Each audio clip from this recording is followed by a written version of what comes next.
Assalamualaikum warahmatullahi wabarakatuh. Selamat datang lagi di channel Ladan 44. Hari ini spesial karena vlog kita atau konten saya hari ini adalah di Indonesia. Kebetulan saya lagi dinas di Indonesia.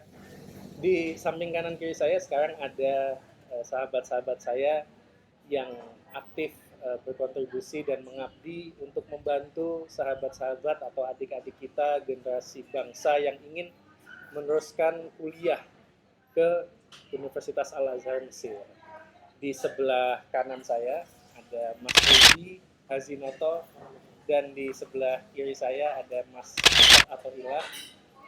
Mereka berdua saat ini menjalankan atau mengelola Reklata ya namanya ya.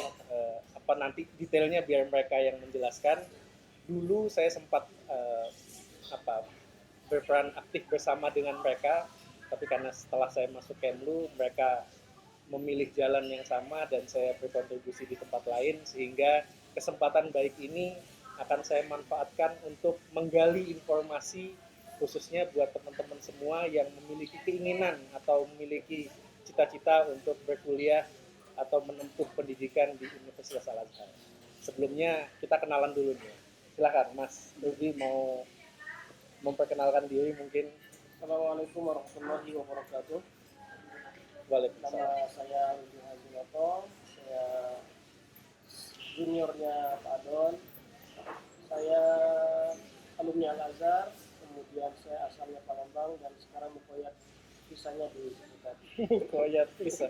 Koyat itu berarti maksudnya izin tinggalnya di Ciputat. Terdaftar terakreditasi. Termasuk visanya di Ciputat. Visanya di Ciputat. Statusnya Mas? Status alhamdulillah sudah menikah dengan satu istri dan dua anak. Satu istri banget. Jangan dibalik ya. Mereka semua tinggal ya di Ciputat sini ya sama Anda. Ini sekarang Mas Ito, silakan Mas Ito. Terima kasih kesempatannya Pak Adon. Beliau dulu sangat terkenal di sini saya.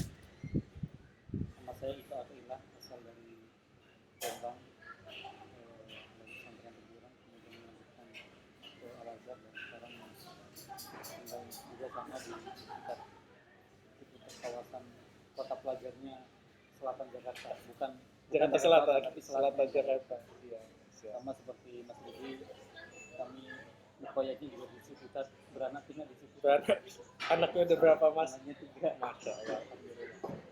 Siap. Semuanya di sini Mas ya. Iya. Oke, perkenalannya cukup ya. Sekarang mungkin kita kenalan sama reklatanya. Reklatanya ini mungkin bisa dijelasin Mas Ito seperti apa reklata ini, apa, bergerak di bidang apa, ngapain aja, silakan. Ya, terima kasih.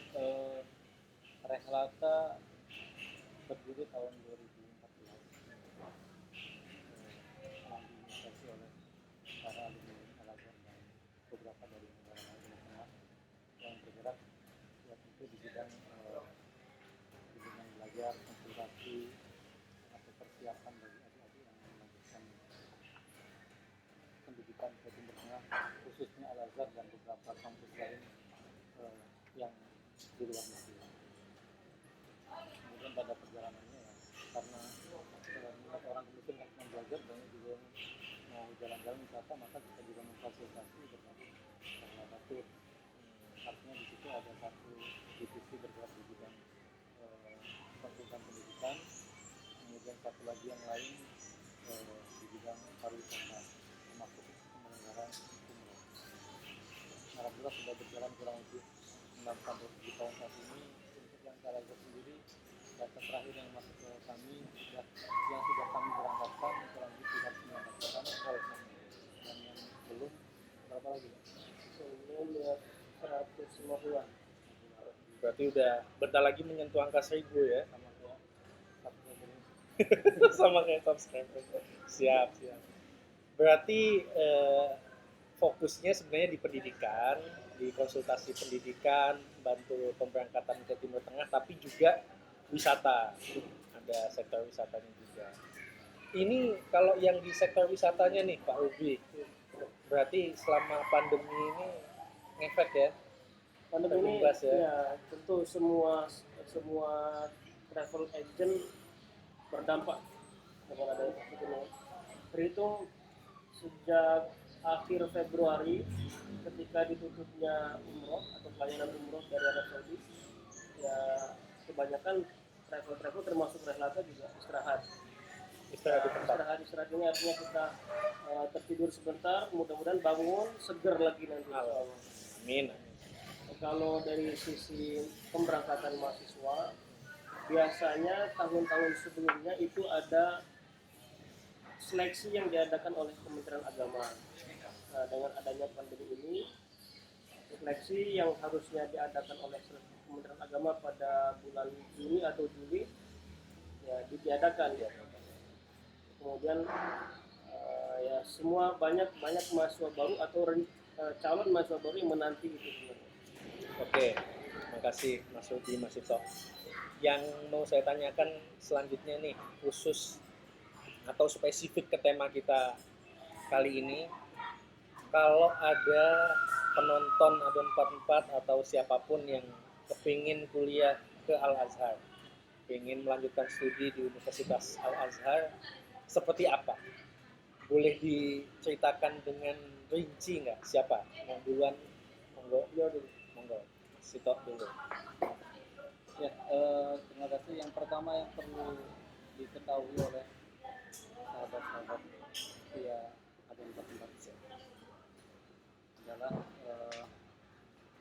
tahapan atau lebih tepatnya jalur pintu masuk untuk menuju Al-Azhar itu sebetulnya melalui apa saja. Itu yang perlu diketahui. Yang pertama ada Departemen Agama. Kementerian Agama itu memang satu-satunya jalur resmi yang diberikan atau menjalin kerjasama dengan Al-Azhar dan menjadi satu-satunya jalur itu sejak tahun 2007 diberlakukannya pasca lokakarya penegakan tugas mahasiswa Indonesia. Artinya setelah tahun 2007 Azhar hanya memutuskan kalau mau ke Mesir tentunya harus melalui Kementerian Agama gitu. Jadi dari mulai 2006 itu diberlakukan seleksi penerimaan. Sistemnya seperti apa? Sistemnya Kemenak membuka seleksi melalui kampus-kampus UIN atau IAIN yang ada di beberapa daerah, misalnya Jakarta, kemudian Bandung, Jogja, Surabaya, Malang, Banjarmasin, Medan, Makassar, Riau, Palembang, kemudian Makassar dan sebagainya. Jadi kota-kota besar tersebut ditunjuk oleh Kementerian Agama sebagai tempat diadakannya seleksi. Nah itu yang pertama. Kemenak sendiri memiliki kuota untuk yang beasiswa penuh. Jadi ada dua, Pak. Pertama beasiswa penuh, yang kedua non beasiswa. Pengertian beasiswa penuh itu seluruh kebutuhan mulai dari berangkat sampai living cost, biaya pendidikan, kemudian sampai tiket pulang semua sudah dicover oleh Al-Azhar. Itu kuotanya ada 20 orang. 20. Kemudian yang non beasiswa bukan berbentuk kuota, tapi standar nilai misalnya. Standarnya berapa? Nah, setiap tahun ini beda-beda, tapi kurang lebih sekitar 7,5. Nah, jadi setiap tahun biasanya tergantung kebijakan yang dilakukan. Itu ditentukan berdasarkan seleksi ya. Betul. 7,5 itu tadi. Ketentuan dari Kementerian Agama yang diluluskan adalah misalnya contoh tahun kemarin yang daftar berapa? 10.000 calon mahasiswa. Nah, dari 10.000 itu dipilih yang nilainya di atas 7,5 dinyatakan layak. Misalnya yang layak itu ada 1.500. Nah, dari 1.500 itu diambil yang tertinggi 20, ranking 1 sampai ranking 20 mendapatkan beasiswa. Penerima beasiswa betul. Beasiswa penuh itu ada dua komponen yang dimiliki oleh Kementerian Agama, itu beasiswa dan non beasiswa. Kemudian selain dari Kemenak ada beberapa kuota khusus yang diberikan oleh Al-Azhar, misalnya Kedutaan Besar Mesir. Kedutaan Besar Mesir ini memiliki kuota sebanyak 20-nya untuk S1 dan yang 10 itu khusus untuk Ma'had. Ma'had itu level SMA ya? Ya, SMP SMA. Tapi secara khusus untuk SMA ya. Kemudian yang ketiga PBNU. PBNU itu juga punya kuota secara khusus diberikan grandshare Al-Azhar langsung kepada PBNU PBN. sebanyak 30 orang satu semua. Dan ketika memberikan beasiswa tersebut, grandshare secara khusus meminta kepada PBNU agar memperbanyak penerimanya yang ambil fakultas ilmu atau umum. Jadi ilmu sains, misalnya kedokteran, teknik dan sebagainya. Ya, alhamdulillah yang PBNU ini sudah berjalan 3 tahun dan sudah ada beberapa yang masuk di kedokteran, teknik, ekonomi dan kemudian yang keempat ada Gontor. Gontor itu memiliki kuota beasiswa langsung sebanyak 80 orang. Tapi memang ini khusus untuk santri Gontor, santri mengalami Gontor. Tentu mereka Gontor punya mekanisme sendiri untuk mengadakan sama seperti PBNU tadi. Syaratnya apa? Syaratnya ya harus orang NU. Nah itu pasti di PBNU juga punya ketentuan tersendiri. Kemudian yang kelima yang mungkin belakangan banyak didengar itu Fusiba. Nah, Fusiba ini sebagai salah satu cabang resmi dari Markas Luhur atau lembaga bahasa di bawah naungan Al-Azhar sebagai tahapan untuk menuju S1. Jadi sebelum S1 itu ada ininya Pak, persiapan bahasanya dulu. Kita bisa langsung kita selesai aliyah, daftar, langsung masuk kuliah nggak bisa, harus melalui kelas bahasa dulu. Nah, kelas bahasa ini boleh ngambil di Mesir, boleh ngambil di Jakarta. Nah, yang di Jakarta ini namanya adalah Fusiba. Kepanjangannya apa tuh Fusiba? Fusiba itu Pusat Studi Islam dan Bahasa. Nah, mungkin itu. Kemudian ada beberapa lagi kuota beasiswa yang dimiliki oleh Pemda atau Pemprov.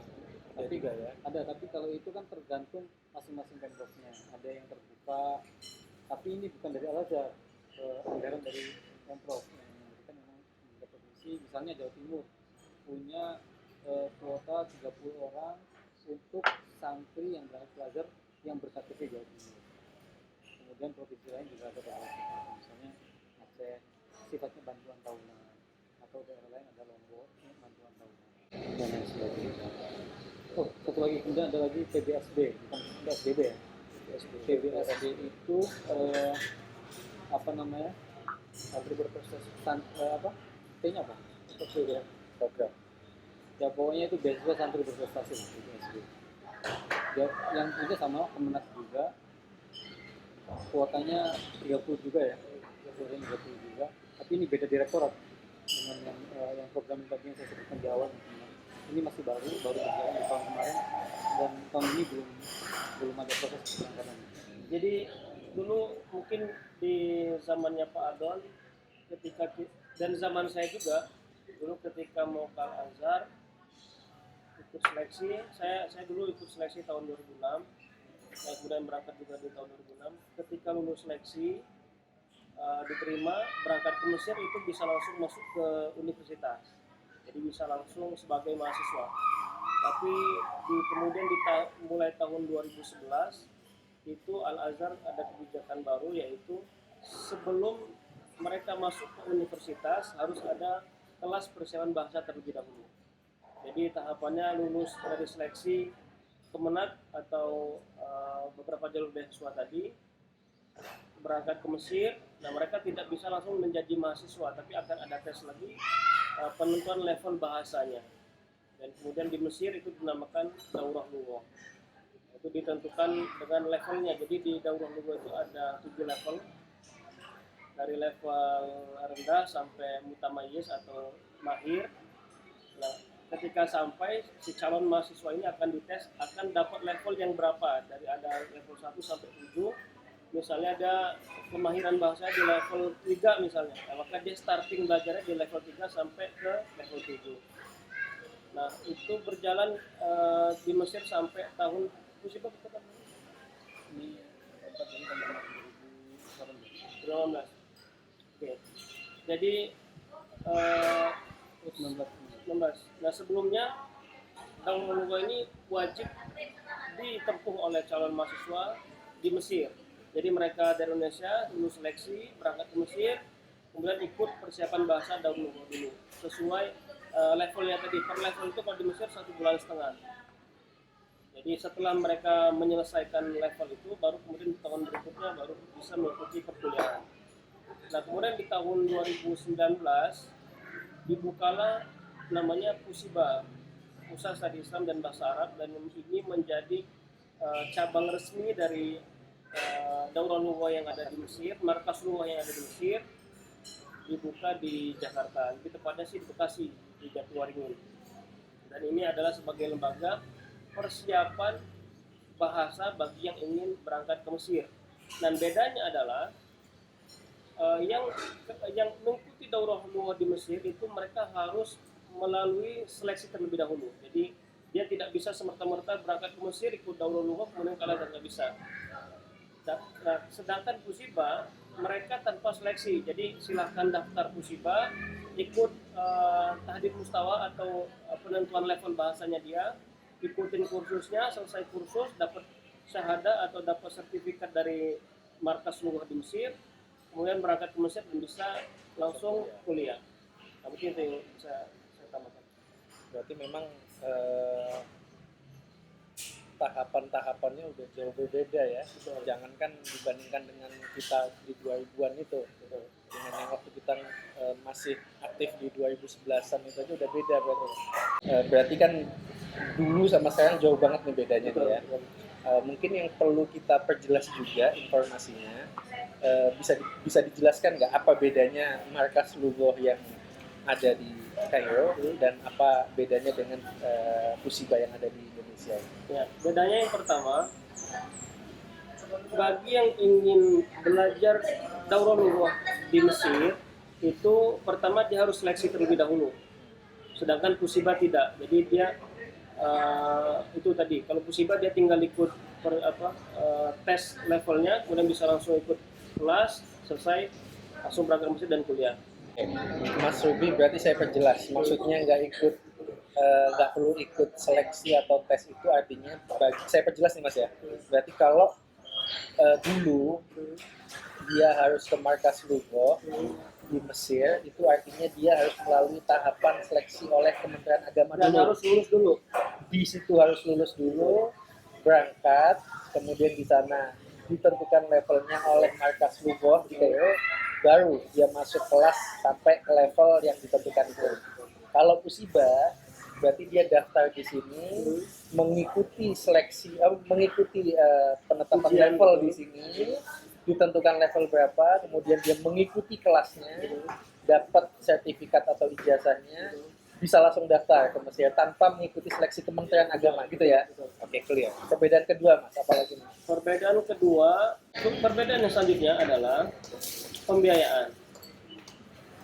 Bagi yang ikut daurah lughah di Mesir itu biayanya kurang lebih 700 pon, atau di Indonesia kan sekitar 200.000 lah. Itu per level. Per level itu sama dengan kalau di Mesir 1,5 bulan. Sedangkan ikut Pusiba di Jakarta ini ada dua perbedaan. Kalau ikut Pusiba dulu, karena sekarang zaman pandemi, nah kemarin sebelum pandemi itu biayanya 4.900.000 per level. Dan ini mencakup 2 juta untuk biaya asrama karena wajib asrama, kemudian 2.900.000 untuk biaya pendidikan atau ikuti kelas Pusiba itu. Kemudian karena sekarang masa pandemi dan pesertanya tidak diasramakan, maka belajarnya melalui online dan biayanya berkurang menjadi 1.650.000 per level. Dan per levelnya berbeda waktunya dengan di Mesir. Kalau di Indonesia waktunya kurang dari 1 bulan. Pertanyaan saya nih, nggak tahu Mas Ruby atau Mas Ruby dulu kali. Kalau dengan adanya Pusiba yang di Jakarta atau di Indonesia saat ini, masih bisa nggak orang tanpa melalui Pusiba di sini, tapi ikut memilih, karena tadi ada perbedaan ya, memilih untuk berangkat dulu, kemudian ikut di markas lughah sana? Ya, masih bisa. Dengan syarat tadi mereka harus ikut seleksi terlebih dahulu di Kementerian Agama, dinyatakan lulus. Nah, setelah lulus ini dia sebenarnya ada 2 pilihan, mau ikut daurah lughah di Pusiba atau daurah lughah di Mesir. Itu menjadi pilihan. Oke. Sekarang sudah dapat gambarannya. Jadi kalau boleh saya bikin kerangkanya dikit, saya rangkum dikit, nanti kalau salah atau ada yang kurang boleh ditambah mungkin. Jadi teman-teman kalau mau kuliah di Mesir sekarang, itu teman-teman harus pantengin, salah satunya adalah pusat informasi Kementerian Agama ya. Bisa dari websitenya, bisa melalui media sosial misalnya dan sebagainya, cari informasi dari Kementerian Agama, itu yang pertama. Nah kemudian yang harus dipersiapkan adalah kemampuan bahasa Arab, karena itu adalah salah satu kunci ya. Tadi kalau diceritakan oleh dua narsum kita, itu jelas bahwa leveling atau kemampuan kita untuk masuk ke universitas didahului oleh tes bahasa kita. Kalau tes bahasa kita semakin baik, tentu persiapan kita semakin singkat dan makin cepat juga kita bisa masuk kuliah. Berarti harus dipersiapkan bahasa Arab kita. Dan kemudian selanjutnya adalah ada dua perbedaan yang tadi teman-teman harus ketahui juga. Sekarang saat ini itu sudah ada perwakilan resmi dari Markas Lughoh, tempat pembinaan bahasa Arab atau pelatihan bahasa Arabnya yang di Mesir itu di Indonesia sudah ada, dan itu menjadi salah satu alternatif, salah satu pilihan bagi teman-teman yang memang lebih memilih untuk mendalami bahasa dulu di sini, menunggu kuliah di sini sampai kemudian bisa berangkat. Tapi kalau teman-teman memilih jalur lain, misalnya ingin tetap berangkat dulu, maka harus melalui seleksi dan lulus seleksi yang diselenggarakan oleh Kementerian Agama. Nah, pertanyaan saya sekarang, yang dilakukan oleh Herlata apa? Maksud saya, ini kan dari tadi kan kita bicaranya Kementerian Agama, Usiba, kemudian dan tadi beberapa jalur lain, misalnya ada yang beasiswa PBN, beasiswa Al-Azhar melalui PBNU, beasiswa Al-Azhar melalui Gontor dan sebagainya tadi yang sudah disebutkan. Nah sekarang Herlata ini perannya apa nih? Mungkin Mas Ito bisa jelaskan sedikit, di mana teman-teman apa perlunya nih ke Herlata?